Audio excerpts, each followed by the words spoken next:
The name Genghis Khan brings up images of the Mongol hordes raiding and pillaging their way across Central Asia, unstoppable and unbeatable.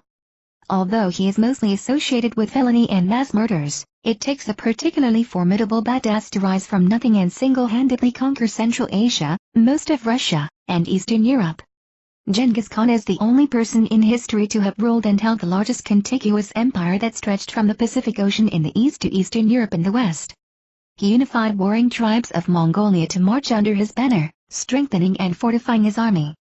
At the time of the unification of Mongolia, he held 4 million sqkm, and at the time of his death, he ruled over 13,500,000 sqkm of land. Here are 11 more badass facts about the Mongolian emperor who, in every way, totally ruled. 1. Genghis Khan may have prevented an early global warming, making him an eco-friendly warrior, if nothing else. He killed about 40 million people, erasing 700 million tons of carbon from the atmosphere. Genghis Khan's killings. On the one hand, the death of 40 million people is staggering.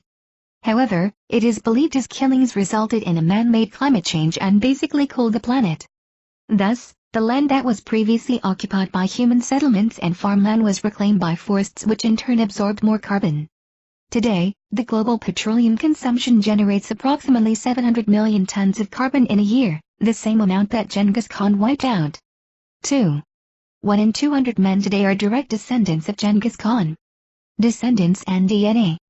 About 16 million men or 0.5% of the male population today are his direct line descendants, which means that they all carry Y chromosomes that have been passed down from a single individual who lived about 1,000 years ago.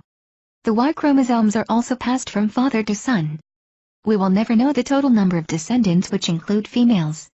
Several ruling dynasties of Asia and Russia, like the Mughal royal family from Timur through Babur, Yuan dynasty of China, Ilkhanids of Persia, the Jachids of the Golden Horde, the Shaybanids of Siberia, and the Astrakhanids of Central Asia, Jurays of Crimea, were also his descendants. In fact, it was considered a great honor and privilege to be able to trace your line back to the Mongolian warrior emperor. 3. He was captured and enslaved in 1177 but eventually managed to escape after befriending one of his captors. His reputation grew manifold after his escape. Fearsome reputation of Genghis Khan. When Genghis Khan's father was poisoned, Genghis was just 9 and living with the tribe of the girl he was supposed to marry. When he heard the news, he went back to his tribe to take his father's place as their chief. However, they refused to harbor the family and turned them out, refusing them any protection. In 1177, during a raid, Genghis Khan was captured by that same tribe, called the Tnishayid. They tied him to a kang, something like a yoke, which prevented him from moving his head or arms but left his legs free. He escaped with the help of one of the guards, which earned him a fearsome reputation. He later appointed the guard's son, Chilan, as one of his generals. 4. In 1218, when Genghis Khan sent a trade caravan to the Khwarezmid Empire, the governor of the town of Otrar seized it and killed the traders.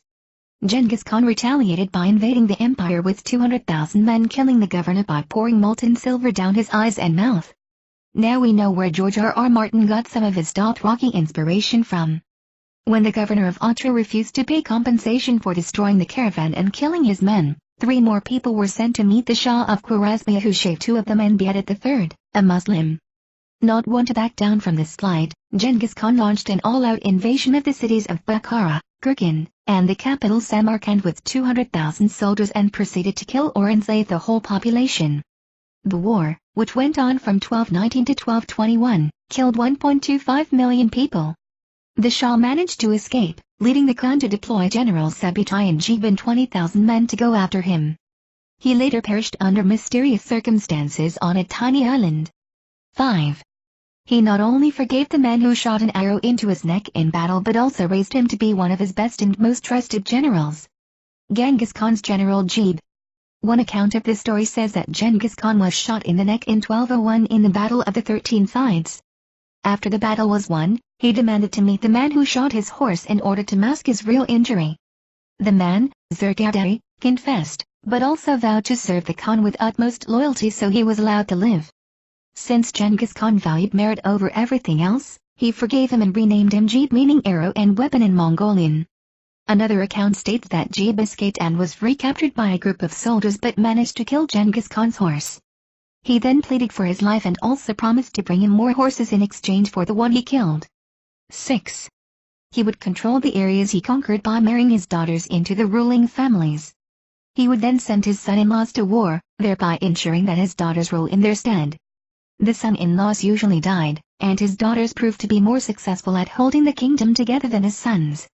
Spouse and son.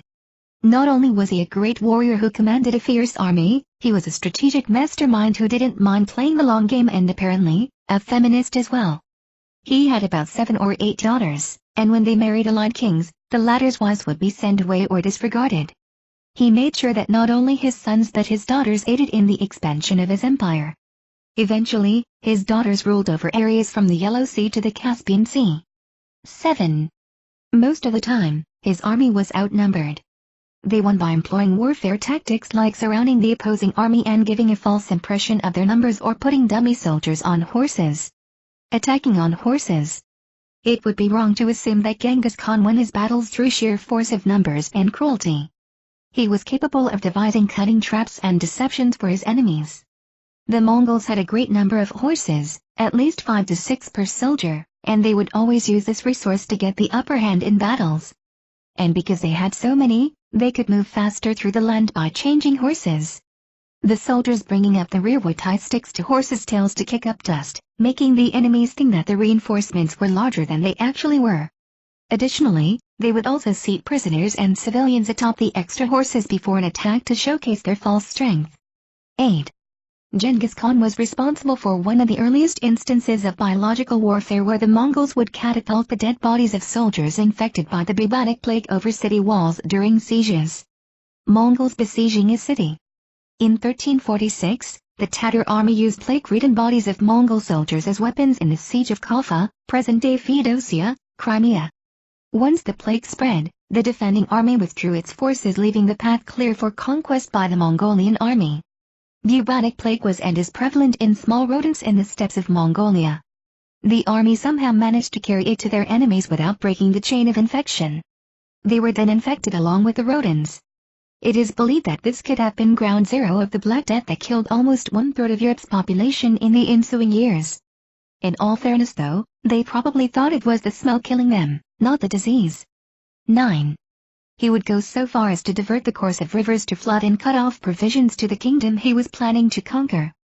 Diverted river into city. In 1209, Genghis Khan wanted to strike at the Tangut kingdom in China. They vanquished the forward posts of the Tangut army and marched on to Changxing, present-day Yinchuan, on the banks of the Yellow River. When his headlong, direct attacks proved unsuccessful, he finally ordered the waters of the Yellow River to be diverted into the city. The city was flooded.